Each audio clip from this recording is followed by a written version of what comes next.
My mom told me, "We just want a calm Christmas. Let's keep it kid-free." I respected it until I saw a video. My cousin's stepkids, my sister's roommate's toddler, and even her dog, all opening gifts. I snapped a photo of the framed certificate for a fully paid cruise, sent it to my dad, returning to sender.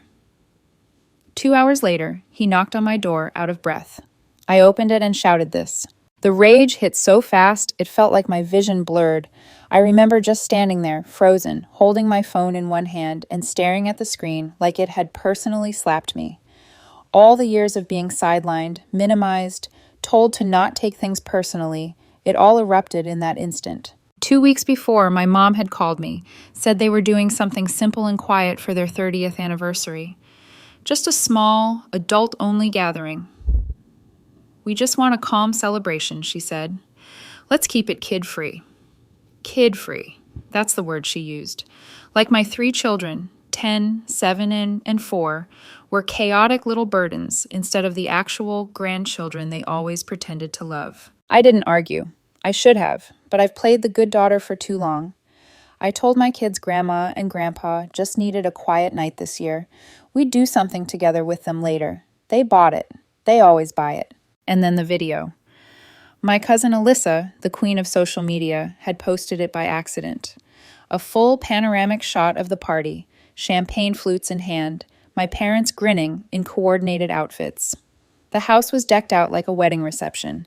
A 5-tier cake, a live jazz band, balloon arches, and kids everywhere. Alyssa's new stepkids were chasing each other around the gift table.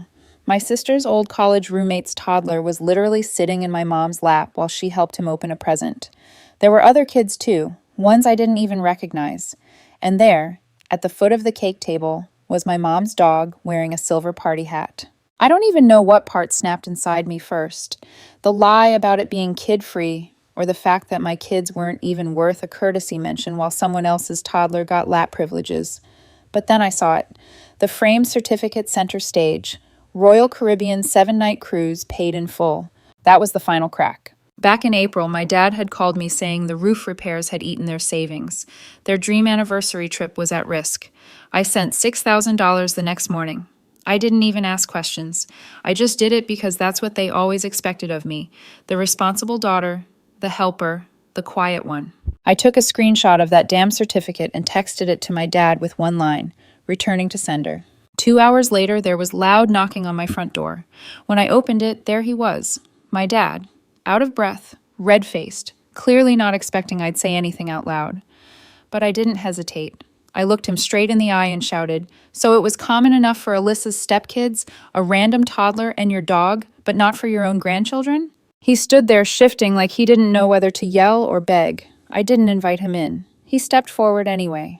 "You're being dramatic," he said. That was his opening line. Not an apology, not a "let me explain," just an accusation. I didn't answer.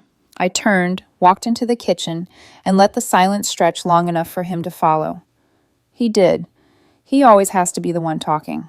He tried to spin it, said they didn't plan to have kids there, but people just showed up with them. Said my cousin's stepkids weren't even supposed to come. That it all just happened last minute. Apparently my mom hadn't wanted to hurt my feelings, so she didn't say anything. I actually laughed at that, like lying and excluding us somehow hurt less. Then came the real reason for his visit. "You didn't mean that text, right? About the money?" I didn't answer right away. I watched his face carefully, and in that second, I saw it clearly, the fear, not of losing me or the relationship with his grandkids, but of losing control, of losing access. I told him I wanted the money back, all of it, the $6,000 for the cruise, the $1,200 last year for Mom's emergency dental work, the $800 from when they couldn't cover the insurance deductible.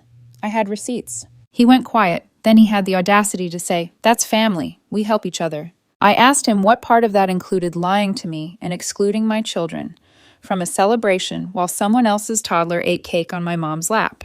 He didn't answer. He just left. A few days passed. No apology, no check, no message, nothing. Then I got a text from my mom, short and sharp. "We've done everything for you. You're lucky we even let you come around as long as you have. You think your kids are special?" That was the final switch for me. I started looking through my accounts. My parents were on a few of them, things I'd opened for them during their rough patches. I started the process of removing them. Bank access, emergency contacts, everything. Even their cell phone plan, which I'd been paying for since 2019, gone. 3 days later, my mom called from a new number, left a voicemail about how ungrateful I was and how this behavior would ruin the family. That's when the guilt campaign began, and they used the only thing they thought still mattered to me, my children. They asked my sister to bring over a few gifts they had forgotten to give to my kids. She showed up unannounced with 2 bags, cheap, rushed presents. But the point wasn't the stuff, it was the message. We still love the kids, don't punish them for your drama. I didn't let her in, and I didn't take the gifts. That night, I sat down and wrote everything out. Every dollar I'd given them. Every sacrifice I'd made to help them. Every moment I'd chosen them over my own peace. I sent the list to my aunt and uncle, my dad's brother and his wife. They'd always been the quiet ones in the background, never really involved in the drama. I didn't expect a reply, but I got one the next day. Let's talk. We've seen more than you think. When I saw the message from my uncle, I had to read it twice. Let's talk. We've seen more than you think. Coming from him, that wasn't just casual. My Uncle Ray had always been the polite, hands-off one, never took sides, never stirred the pot. But that text felt like the ground shifting. We met at a small diner 2 towns over. He brought my Aunt Karen, who usually stayed silent in family matters. That day, she didn't. They didn't waste time. Karen pulled out a small notebook. She said, "We've been keeping track. We just didn't know if you were ready." Turns out they'd seen a lot over the years. My parents borrowing money from me behind closed doors, then telling everyone they were the ones helping me. They'd heard my mom bragging about the cruise at Bridge Club weeks before the party, saying thank God Yvonne was good for it. But what hit hardest was hearing that my parents had always framed me as the unstable one in the family. Karen told me word for word what my mom had once said. Yvonne's kids are sweet, but they're a lot. She struggles. It's best we give her space. Space. That's what it was called now. Then my uncle looked me dead in the eye and asked, "Do you want your money back?" I blinked. He meant it. I told him yes. Not just for the money, for the principle, for the disrespect, for being used and lied to for years and told it was love. He said he'd help, that they had a family attorney they trusted. He'd covered the retainer. Said it was time someone in the family stood up to my parents. When I got home that night, something in me had shifted. I felt it.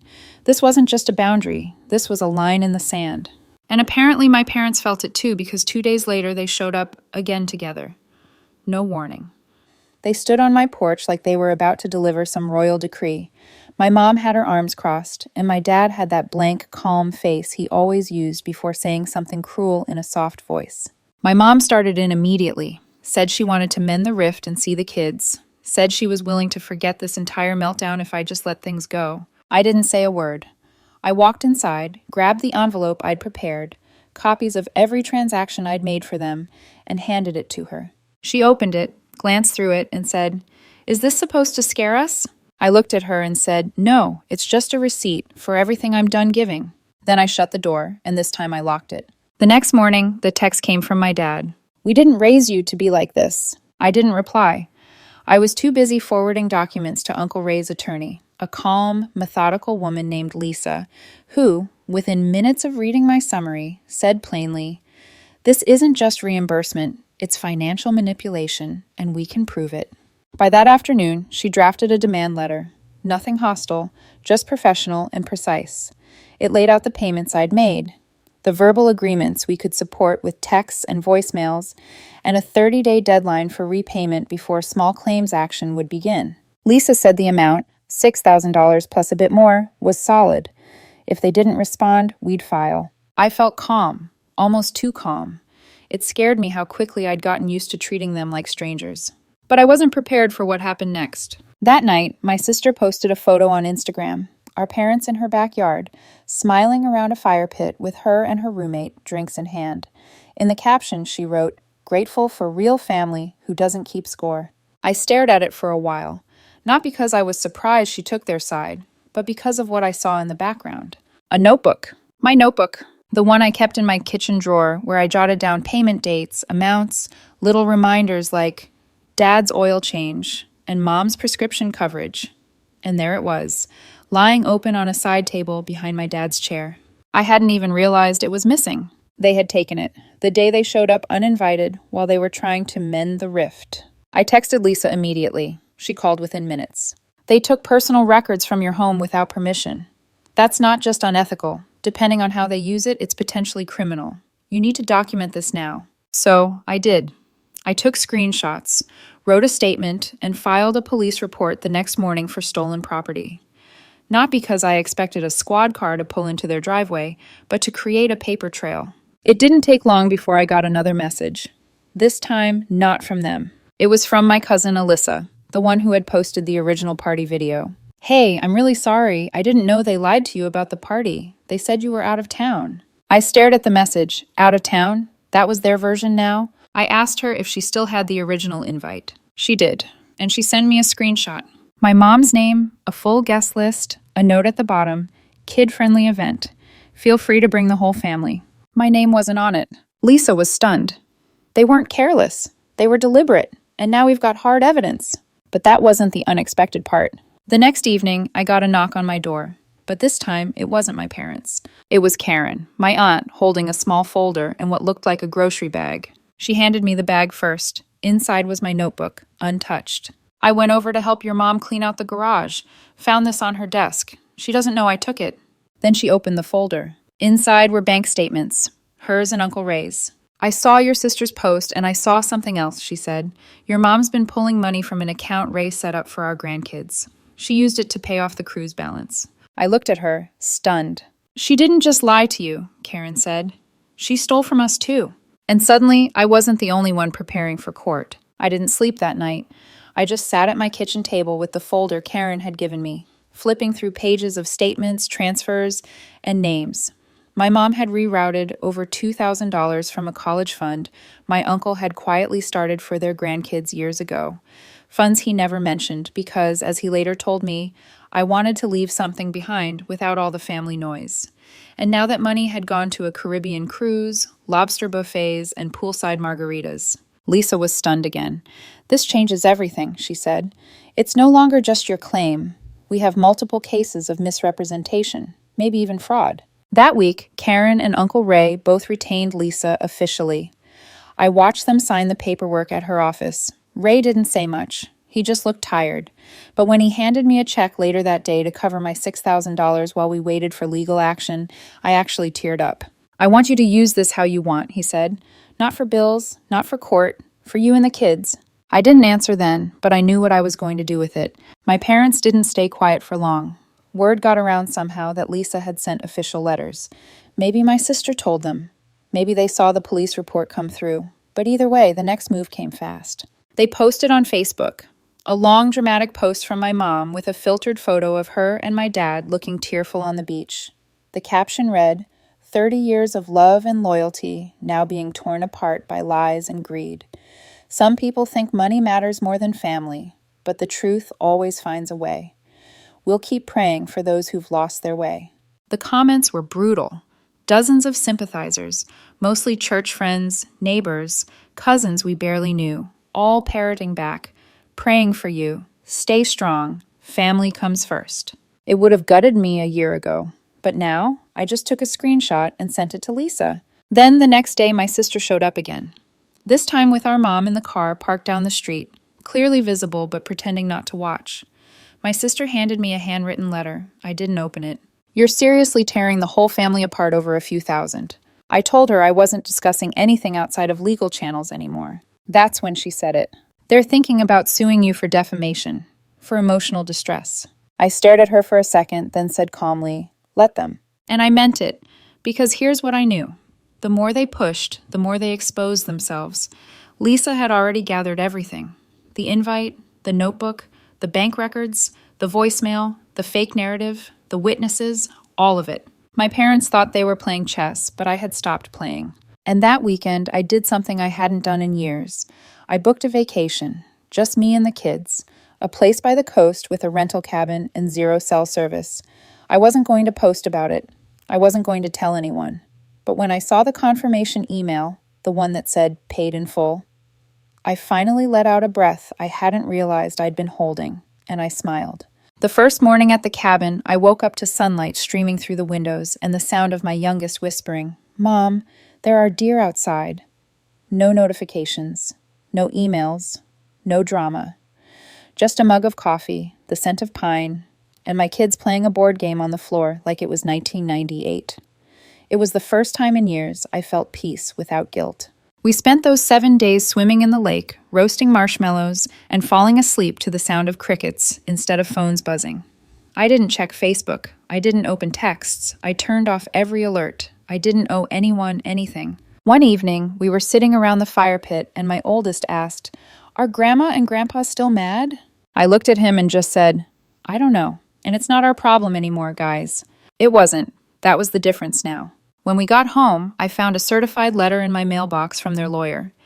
Except it wasn't what I expected. It was a short official notice stating they had no intention of moving forward with legal action. Lisa called it a bluff withdrawal. They figured out pretty quickly who had the stronger case. She said they folded. But what got me wasn't the letter. It was what came the next week. A package. No return name, just a small white box. Inside, wrapped in tissue paper, was my mother's wedding ring. The note said, "Maybe this means more to you now than it does to us."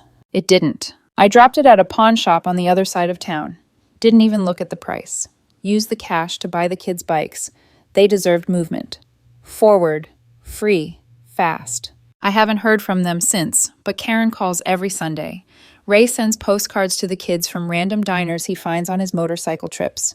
Last month, Lisa helped finalize a court agreement requiring my parents to repay the loan in monthly installments, tracked and enforceable. We didn't do it for the money. We did it for the record.